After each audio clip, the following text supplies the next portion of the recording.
En el nombre del Padre, y del Hijo, y del Espíritu Santo. Amén. Buenos días, hermano. Buenos días, hermana. Que la paz de nuestro Señor Jesucristo llegue a tu corazón en este nuevo amanecer que Dios te ha regalado.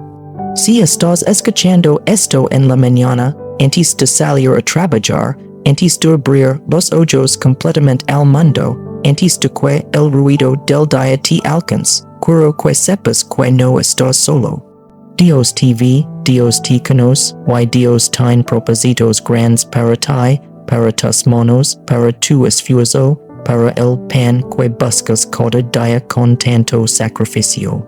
Hoy venimos delante de él con un corazón humilde y con una necesidad muy real. La necesidad del trabajo, del sustento diario, de la dignidad de ganarnos la vida con nuestras propias manos. Hagamos juntos esta oración de la mañana, con fe, con esperanza, y con la certeza de que nuestro Padre Celestial nunca abandona a sus hijos. Comencemos, Señor mío Jesucristo, aquí estoy, aquí estamos. Unidos en oración desde diferentes ciudades, diferentes países, diferentes hogares, pero con el mismo corazón que busca tu presencia en este día que comienza. Bendícenos, Señor, bendice este momento. Bendice cada palabra que se va a elevar a ti en esta mañana. Amén. Ahora, hermano, hermana, antes de que hablemos al corazón, digamos que Dios nos habla primero en nosotros. Vamos a escuchar su palabra, porque la Biblia no es un libro viejo y olvidado, sino una carta viva que Dios escribió para ti, para este momento, para esta necesidad que traes en el pecho. Hoy abrimos el libro de los Proverbios capítulo 10, versículo 4, y dice así: Las manos perezosas conducen a la pobreza, las manos hábiles atraen riquezas.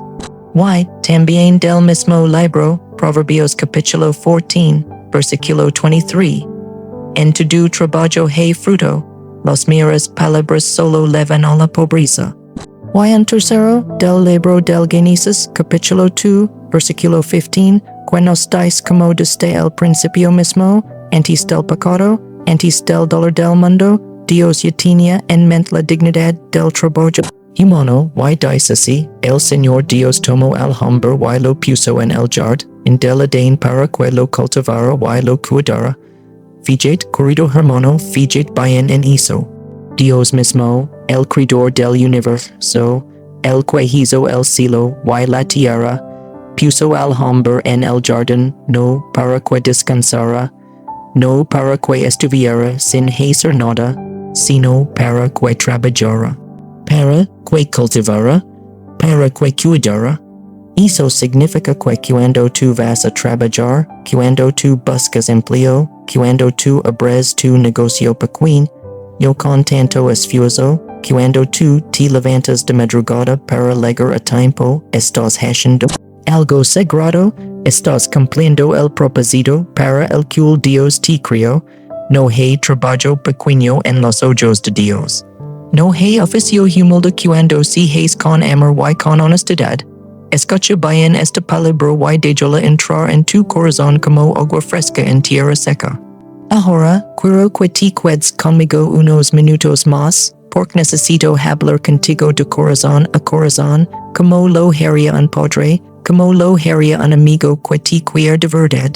Vivimos en tiempos difíciles, hermano. No voy a fingir que no lo sé. El desempleo pesa, la incertidumbre duele. Hay mañanas en que uno se levanta y no sabe cómo va a llegar con algo de comer o la mesa. Hay noches en que uno se acuesta con la angustia de las dudas, con el miedo al futuro, con la vergüenza silenciosa que siente cuando los hijos preguntan y uno no tiene respuesta. Conozco esa angustia, y Dios también la conoce, mucho mejor que yo, y lo primero que quiero decir esta mañana es esto: lo que estás viviendo no es una señal de que Dios te ha abandonado. No es un castigo, no es que Dios se olvidó de ti. A veces en los momentos más oscuros de nuestra vida, es exactamente cuando Dios está más cerca, trabajando en lo invisible, preparando algo que nosotros todavía no podemos ver. Recuerda a José en la Biblia, es joven que fue vendido por sus propios hermanos, que fue a parar a una cárcel en tierra extraña, que tuvo que pasar por el fondo del pozo antes de llegar al palacio. ¿Why sabes que dice la Biblia de él en todos esos momentos? Dice que el Señor estaba con José. En el pozo, el Señor estaba con él. En la cárcel, el Señor estaba con él. Hermano, hermana, en tu dificultad de hoy, el Señor también está contigo. Eso no lo dudo ni por un segundo. La segunda cosa que quiero decir es saber la dignidad de tu trabajo, cualquiera que sea. En nuestra sociedad, a veces le damos más valor a ciertas profesiones que a otras.